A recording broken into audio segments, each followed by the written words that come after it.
ایک لمحہ تمہیں ایسا بھی میسر ہونا چاہیے اپنے اوقات زندگی میں جس میں تمہارے اور تمہارے رب کے درمیان کوئی بھی نہ ہو. وَتَبَتَّلْ إِلَيْهِ تَبْتِيلًا، سب سے کٹ کے الگ تھلگ ہو کے بالکل یکسوئی کے ساتھ تم اپنی زندگی کے وہ لمحے اپنے رب کے ساتھ جوڑ دو. جس طرح ایک روایت میں فرمایا لی مع اللہ وقت لا یسعنی فیہ نبی مرسل ولا ملک مقرب، میرا اور میرے رب کا معاملہ کبھی ایسا ہوتا ہے درمیان میں نہ کوئی فرشتہ ہوتا ہے نہ کوئی رسول اور پیغمبر ہوتا ہے، وہاں میرا اور میرے رب کا ہی معاملہ ہوتا ہے. تو یہ یکسوئی کے لمحات ہیں. تو ہمیں بھی حضور علیہ الصلوۃ والسلام کے سینے سے نور لے کے اپنی زندگی میں کچھ ایسے اوقات مقرر کرنے چاہیے. اور وہ بہترین وقت میرے رب نے خود بیان فرمایا، ناشیۃ اللیل ہے، وہ سحری کا وقت ہے، وہ رات کے لمحے ہیں، وہ پچھلے پہر کی مبارک گھڑیاں ہیں جب رحمتیں چھم چھم اتر رہی ہوتی ہیں اور اللہ کی رحمتیں بندے کا استقبال کر رہی ہوتی ہیں. تو اس وقت اگر اللہ کے حضور کھڑے ہو کے ربط قائم کیا جائے تو وہ اللہ کے ساتھ جڑنے کا بہترین وقت ہے. اور نماز میں تبتل ہو، جب ہم نماز پڑھ رہے ہوں تو مکمل انہماک رب کے ساتھ ہو. سیدنا علی المرتضیٰ رضی اللہ تعالیٰ عنہ کے بدن میں تیر لگا ہے اور وہ نماز میں مصروف ہیں اور تیر نکال لیا جاتا ہے. جب سلام پھرتا ہے تو پھر آپ کو پتہ چلتا ہے کہ یہ تو جو ہے وہ تیر تھا جو نکال لیا گیا. تو یہ انہماک ہے، رب کے ساتھ انہماک. اور وہ فرمایا گیا حدیث جبریل میں کہ اپنے رب کی اس طرح عبادت کرو کہ گویا تم اسے دیکھ رہے ہو. اور اگر یہ کیفیت پیدا نہیں ہوتی تو کم از کم یہ کیفیت تو ہو کہ وہ تمہیں دیکھ رہا ہے. فاتخذہ وکیلا، اور اسی کو کارساز بناؤ، اسی پر توکل، اسی پر بھروسہ، اپنے امور اسی کے سپرد کرو. جب اپنے امور اپنے رب کے سپرد کرنے کا مزاج پیدا ہو جاتا ہے زندگی سوکھی ہو جاتی ہے. تدبیر کریں، اس کے لیے حکمت عملی ضرور آپ وضع کریں، لیکن کچھ کام کر کے اللہ پہ چھوڑ دیں. اگر توکل بھی یہی ہے کہ آپ گھٹنا بھی باندھیں اور سپرد اللہ کے کر دیں، اسی کی طرف سے کام ہوتے ہیں اور وہی کارساز حقیقی ہے. تو فرمایا کہ فاتخذہ وکیلا، اسی کو کارساز بنا لیجئے اور اسی پر اپنے کاموں کو چھوڑ دیجئے. جو کشتیاں اس کے نام پر ڈال دی گئیں وہ ڈوبتی نہیں ہیں، وہ منزل تک ساحل تک پہنچتی ہیں. تو ہمارا تو اتنا ہی کام ہے کہ کشتی ڈال دی، لیکن اس کو پار لگانا تو اسی کا کام ہے. تو اسی لیے ہم سواری پر بیٹھتے ہوئے کہتے ہیں کہ مالک اس کو مسخر تو نے ہی کیا ہے ہمارے لیے، ہمارے میں طاقت تو نہیں تھی کہ اس کو مسخر کر سکتے. تو یہ اس کے کرم سے ہوتا ہے. تو وہ اگر چاہے تو کوئی مشکل نہیں ہوتی.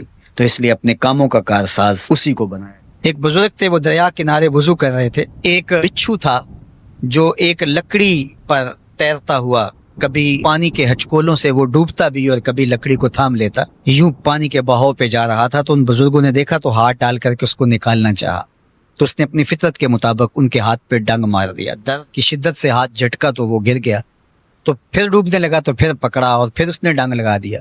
7 مرتبہ اس نے ڈنگ مارا اور آپ اس کو نکال کے 8ویں مرتبہ باہر نکالنے کی کوشش کر رہے ہیں. تو مرید نے کہا جو پاس بیٹھا تھا، حضرت یہ بار بار آپ کو ڈنگ مارتا ہے اور آپ اس کو نکالنے کے لیے کوشاں ہیں. فرمایا وہ اپنی بری فطرت سے باز نہیں آتا، میں اپنی اچھی عادت سے باز کیسے آ جاؤں. تو لوگوں کے ساتھ رویہ اچھا رکھے، وہ جو بھی رویہ رکھے. ہم کہتے ہیں کوئی اینٹ اٹھائے گا تو ہم آگے سے پتھر اٹھائیں گے، تو یہ کیا کمال ہوا. لوگ کہتے ہیں تم 1 قدم پیچھے ہٹو گے میں 10 قدم پیچھے ہٹوں گا، تو یہ کیا کمال ہوا. تم کہو میاں تم جتنے مرضی قدم پیچھے ہٹو، میں بھاگ کے تمہارا دامن پکڑ لوں گا، تمہیں جانے نہیں دوں گا، ایک دن تجھ کو بھی جیت لوں گا محبت کے زور پہ. ہم کہتے ہیں کہ فلاں میرے ساتھ اچھا سلوک کرتا ہے تو میں بھی اچھا کرتا ہوں، فلاں کا سلوک میرے ساتھ اچھا نہیں ہے تو ٹھیک ہے، جس طرح وہ چلتا ہے میں بھی اسی طرح چل رہا ہوں. یہ تو پھر برابری ہوئی. اگر کوئی برائی کے ساتھ معاملت کرتا ہے تو آپ بھی اس کے ساتھ ایسے ہی کرتے ہیں، تو برائی میں برابر ہے. اور اگر آپ کے ساتھ کوئی اچھا سلوک کرتا ہے تو آپ بھی اس کے مقابلے میں اچھا کرتے ہیں، تو پھر بھی آپ برابر ہیں، لیکن اچھائی میں برابر ہے. تیسری صورت یہ ہے کہ کوئی آپ سے اچھا سلوک کرتا ہے اور آپ اس سے برا سلوک کرتے ہیں، یہ بدترین صورتحال ہے. اور سب سے بہتر صورت کیا ہے کہ کسی کا رویہ تلخ بھی ہو، کسی کا انداز نامناسب بھی ہو، کوئی آپ کے ساتھ برا سلوک بھی کرتا ہو لیکن آپ اس کے ساتھ اچھا سلوک کرتے ہیں. خون کا رشتہ ہے، دودھ کا رشتہ ہے، وطن کا رشتہ ہے، ہمسائیگی کا رشتہ ہے، آپ کے ساتھ اس کی تعلق داری ہے، آپ کے آبا و اجداد کی آپس کے اندر سانجھ تھی اور آپ اس کو نبھا رہے ہیں. تو یہ ہے بہترین رویہ کہ کسی کا کوئی بھی رویہ ہو آپ اس کے ساتھ اچھا رویہ اختیار کرتے ہیں۔ حضرت عقبہ بن عامر رضی اللہ تعالی عنہ کو حضور نے ارشاد فرمایا تھا، سل من قطعک واعط من حرمک واعف عن من ظلمک۔ اے عقبہ بن عامر، جو تجھ سے تعلق توڑے تو اس سے تعلق جوڑ، جو تجھے محروم رکھے تو اس کی جھولیاں بھر دے، اور جو تیرے پہ زیادتی کرے تو اس کو معاف کر دے، اس سے درگزر فرما۔ یہ بہترین کردار ہے جس سے ایک اچھا ستھرا پاکیزہ اور مناسب معاشرہ ترتیب پاتا ہے اور ترکیب پاتا ہے۔ تو میرے اور آپ کے آقا و مولا نے ہمیں یہ تلقین کی، بلکہ فرمایا جو یہ چاہتا ہے کہ اس کی عمر میں برکت ہو اور رزق میں اضافہ ہو، وہ رشتہ داروں کے ساتھ سلوک اچھا کرے۔ یہ راز ہے عمر میں برکت کا اور رزق میں اضافے کا۔ رشتہ داروں کے ساتھ اگر سلوک اچھا کرو گے تو تمہاری عمر میں بھی برکت ہوگی، تمہارے رزق میں بھی برکت ہوگی۔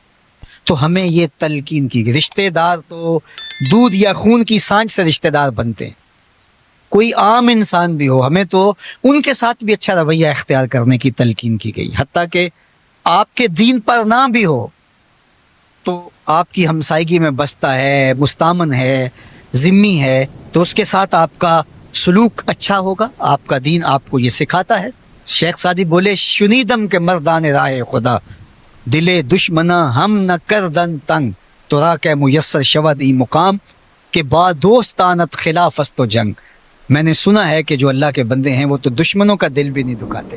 تجھے تصوف کے مراتب رفیع کیسے نصیب ہو سکتے ہیں؟ تو اپنوں سے جنگ چھیڑ کے بیٹھا ہے، تو اپنوں کے گریبان پھاڑ رہا ہے، اپنوں کی پگڑیاں نوچ رہا ہے، اور تو اپنی رشتہ داریوں کو توڑ رہا ہے، تو اپنے ہم منصبوں کے ساتھ الجھاؤ میں مبتلا ہے، اپنے ہم مسلکوں ہم مشربوں کے ساتھ تیرا الجھاؤ چل رہا ہے، تیری لڑائی چل رہی ہے۔ تجھے کیسے مرتبہ اور باطن کا نور اور اندر کا اجالا نصیب ہوگا؟ جو اللہ کے بندے ہیں وہ تو دشمنوں کا بھی دل نہیں دکھاتے۔ انسان تو انسان رہے، وہ تو جانوروں کے ساتھ بھی رویہ اچھا رکھتے ہیں کہ یہ اللہ کی مخلوق ہے۔ مخلوق ہونے کے ناطے سے الخلق عیال اللہ، تمام مخلوق اللہ کا کنبہ ہے، اور اس کے ساتھ اس نے سلوک، ان کا کچھ بھی رویہ ہو۔ حضور کے غلام اور اسلامی معاشرہ، اس میں یہ کس طرح چیز